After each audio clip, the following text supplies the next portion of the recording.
BRS MLC కవిత మీడియాతో chit-chat చేశారు. Party ఆదేశిస్తే ఎక్కడి నుంచైనా పోటీకి సిద్ధమని అన్నారు. ఎంపీ ధర్మపురి అరవింద్ ఎక్కడ నిలబడ్డా ఓడిస్తానని అన్నారు కవిత. మొన్న కోరుట్లలో ఓడించానని, ఎంపీ ఎన్నికల్లోనూ అదే రిపీట్ అవుద్దని అన్నారు. అరవింద్ విషయంలో తన అజెండా మారదని పిలుపునిచ్చారు. ఎంపీ ఎన్నికల్లో బీఆర్ఎస్ ను ఓడగొట్టుకుంటే తెలంగాణ ప్రజలకే నష్టమన్నారు కవిత.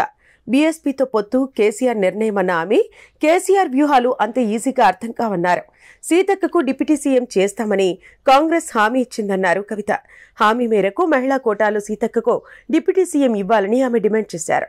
అనుభవ రాహిత్యం, అవగాహన లోపంతో రేవంత్ రెడ్డి వ్యవహరిస్తున్నారని అన్నారు. రేవంత్ సీఎం అవ్వడం మన కర్మ అంటూ ఘాటు వ్యాఖ్యలు చేశారు. కేసీఆర్ పై రేవంత్ వాడుతున్న భాషను ప్రజలు గమనిస్తున్నారని అన్నారు.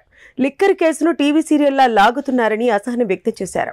అందుకే దాని గురించి తాను పట్టించుకోవడం లేదన్నారు. తన టీం కేసును ఫాలో అప్ చేస్తుందన్నారు. లిక్కర్ కేసులో తాను బాధితురాలనన్న కవిత న్యాయం కోసం పోరాడుతూనే ఉంటానని అన్నారు.